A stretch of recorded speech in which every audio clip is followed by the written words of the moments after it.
Hey everyone, welcome back to Personance. You know, the channel that goes deep on all the stuff that really matters? And let's face it, the economy's got us all on edge right now, especially after the Trump win. A lot of us are wondering what's it going to mean for our wallets. It's a big question mark, no doubt about it. Boom times or a financial roller coaster ride. Yeah. And it's like trying to make sense of all the chatter out there, all those promises, predictions. Right. It's like everyone's suddenly an economic psychic. But who really knows what the future holds? Well, that's why we've been doing some serious digging. We've got reports, projections, expert opinions, the whole nine yards, to break down how a Trump presidency could actually impact your money, from everyday expenses to the big picture stuff. Yeah, we're not just talking about the stock market or GDP here. We're talking about your grocery bills, Yeah. your mortgage payments, your ability to even save for a vacation or just put gas in the car. Okay, so let's unpack all of this, starting with something we all feel: inflation. Seriously, every time I go to the grocery store, I'm like, did that gallon of milk always cost this much? Oh, you're not alone. It's a real worry for a lot of people. And, while Trump's big campaign promises was to lower prices, tackle inflation. But here's the thing, inflation is already down to 2.4%. Yeah, 2.4% doesn't sound too terrible. What's the secret sauce to getting it even lower then? Well, one of the most controversial ideas being tossed around is tariffs on imports. And we're not talking small change here. 10% to 20% on all foreign goods, potentially up to 60% on stuff from China. And get this, up to a whopping 100% to 200% on cars made in Mexico. Whoa, hold up. Even I know that's going to hit us hard. Is the idea to just make everything American made then? That's the goal, to boost U.S. manufacturing, bring jobs back. And it's a gamble that definitely speaks to a lot of folks, especially those in industries that have been hit hard by globalization. But economists are divided on this one. Some say, hey, it'll work. We'll be making more stuff here. Jobs will come back. But others are worried it'll backfire, that Yeah. those tariffs will just get passed down to us, the consumers. Imagine walking into Target and seeing a 20% price hike on everything. Yeah, not loving that scenario. What about gas prices? I mean, we all feel that pain at the pump. Oh, tell me about it. Trump's promised to lower those too, mainly by ramping up oil and gas production on federal land. Sounds good, right? Drill, baby, drill. But here's the catch.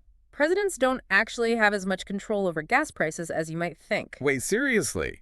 Why not? Gas prices are like this wild, bucking bronco, influenced by global markets, supply and demand on a massive scale. Wars, natural disasters, OPEC decisions, all those things play a role. A president can kind of nudge things a little, but it's not like flipping a switch and suddenly gas is $2 a gallon. So it's more complicated than just drilling our way to cheap gas. Who knew? Right, there's a lot more at play. Now, this next one, this is where things get really interesting. The Federal Reserve. You know that institution that controls interest rates and tries to keep the economy stable?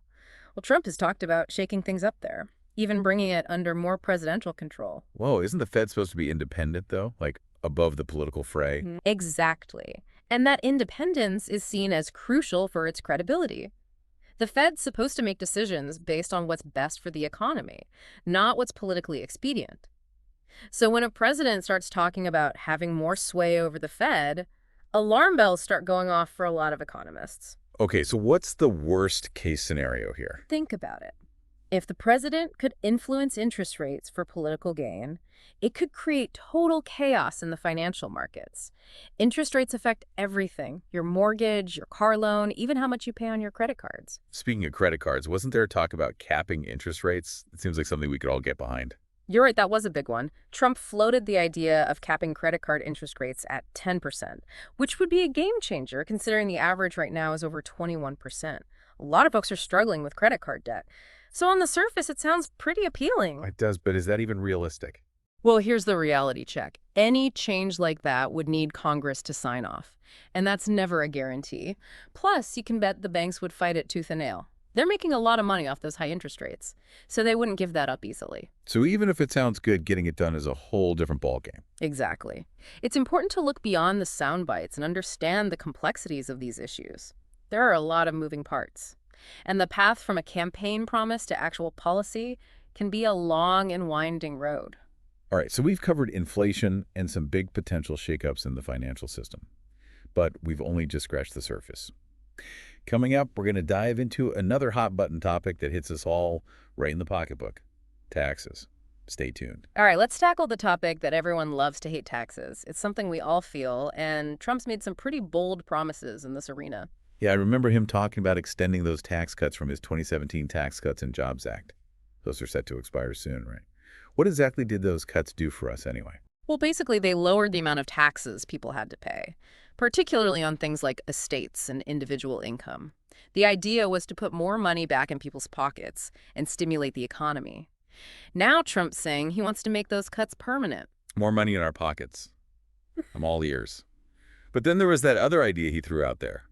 Replacing income tax with, wait for it, tariffs. Help me out here, because that sounds kind of crazy. It's definitely an unconventional approach. The thinking is we can use the revenue from that 10% import tariff we talked about earlier to fund the government. So instead of Uncle Sam taking a slice of your paycheck, he'd be collecting money from those goods coming in from overseas. So less money coming out of my paycheck, more coming from those imported avocados I can't live without. But wouldn't that just mean companies raise prices to cover those tariffs? And we end up paying more for everything anyway. That's the million-dollar question. Could a 10% tariff really bring in enough cash to replace the income tax entirely? And who ends up footing the bill? Businesses might eat some of the cost, but let's be real, they're probably going to pass a chunk of it on to us, the consumers. So yeah, you might not be paying income tax, but that new TV or those sneakers could end up costing you a lot more. Okay, so it's a trade-off. Maybe lower taxes, but potentially higher prices on everything else. Tough call. What else is on Trump's tax to-do list? Well, he's also talking about additional tax cuts, like dropping the corporate tax rate from 21% to 20% and throwing in some R&D tax credits for businesses. The goal is to make the U.S. more attractive to companies, encourage them to invest and create jobs here. More jobs sounds good. But I also remember him saying something about eliminating taxes on tips for service workers. Isn't that a good thing? More money for those who rely on tips to make ends meet. It seems like a win for servers and bartenders, right? But some experts are worried it could actually backfire. The concern is employers might be less likely to pay a decent base wage if they know their employees are raking in tax-free tips. So instead of helping tipped workers, it could end up hurting them in the long run. Okay, so we really need to look beyond the surface with these tax proposals. There are potential ripple effects we need to consider. Absolutely. The economy is a complex web, and tugging on one thread can have unintended consequences in other areas. It's not as simple as tax cuts good or tax hikes bad. We need to look at the whole picture. All right, we've covered inflation potential, shakeups in the financial system, and now taxes. Feeling a little overwhelmed, I know I am, but there's more to come. Up next, we're going to explore how a Trump win could impact other aspects of our lives, like healthcare. That's right. We're going to dig into those areas that maybe don't make the headlines every day, but have a huge impact on our well-being and our wallets. Stay with us. All right, so we've dug into Trump's plans for inflation, the financial system, and those ever-present taxes. But now let's zoom out and look at the big picture. What's the overall economic forecast looking like under a Trump presidency? Well, there are a lot of different opinions out there, but one issue that keeps popping up is the potential impact of those mass deportations Trump has talked about. Remember his plan to send millions of undocumented immigrants back to their home countries? Yeah, it was a major part of his campaign, and it's something he hasn't backed down from. Right. And while that might appeal to some voters, economists are warning that it could have some pretty serious consequences for the economy. Like what kind of consequences? Well, think about it. We're talking about potentially millions of people leaving the workforce. That would leave a huge gap in industries like agriculture, construction, hospitality, all sectors that rely heavily on immigrant labor. So suddenly you have restaurants struggling to find cooks, farms without enough workers to harvest crops, and construction projects stalling because there aren't enough people to do the work. Exactly. And what happens when businesses can't find workers? Their costs go up. And who ends up paying for those increased costs? You guessed it, we do. The consumers. So not only could we see shortages of goods and services, but everything would get more expensive too. From that morning cup of coffee to that new house you're saving up for, it seems like a recipe for economic chaos. It's a concern that a lot of experts are raising. And it doesn't stop there. We also have to consider the impact on government revenue. Undocumented immigrants still pay taxes, sales tax, property tax, even payroll tax in many cases.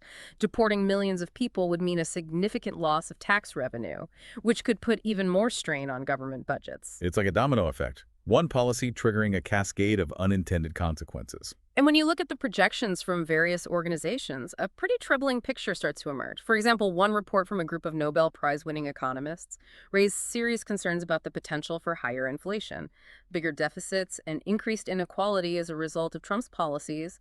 Nobel Prize winners. Those are some serious economic heavy hitters. What specifically are they worried about? They highlighted how Trump's approach, particularly his focus on tariffs, could disrupt global trade and destabilize the economy. They also pointed out that his tax policies, while potentially beneficial to some in the short term, could lead to long-term problems with deficits and inequality. So not exactly a glowing endorsement of his economic plan. What have other groups said? While another analysis from a well-respected economic research firm actually projected that Trump's policies could trigger a recession by the middle of 2025. A recession. That's a scary thought. What's their reasoning behind that prediction? Their analysis suggested that the combined effects of those tariffs and mass deportations would create a perfect storm for economic decline. The tariffs would drive up prices, reduce consumer spending, and disrupt global supply chains. And the loss of labor from those deportations would cripple key industries, further hindering economic growth. It sounds like each policy could actually amplify the negative effects of the others. That's a major concern. And to make matters worse, another study from a prominent business school found that while some households might see initial benefits from the proposed tax cuts, those gains would likely be short-lived. Their projections showed that eventually GDP and wages would stagnate and even decline due to decreased investment. So maybe a temporary boost followed by a long-term economic slump.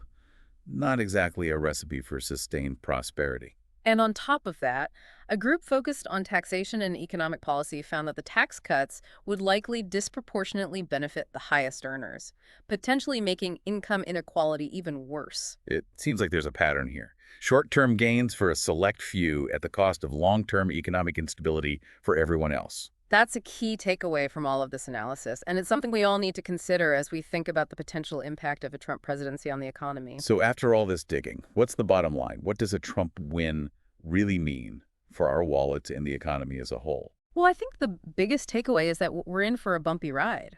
There's a real risk of inflation, recession, and increased inequality.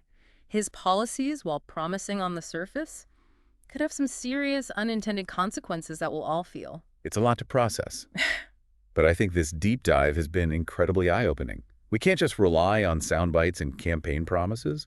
We have to dig deeper and really think critically about the potential impact of these policies on our lives. Exactly. We need to stay informed and engaged, because ultimately the future of the economy is in our hands. So what are your thoughts on all of this? What resonated with you? What are you still wondering about? Leave a comment below, and let's keep the conversation going. We're always eager to hear from you and to continue exploring these complex issues together. And if you found this deep dive helpful, don't forget to like and subscribe to our channel for more in-depth explorations of the topics that matter most. Until next time, stay informed, stay engaged, and stay curious.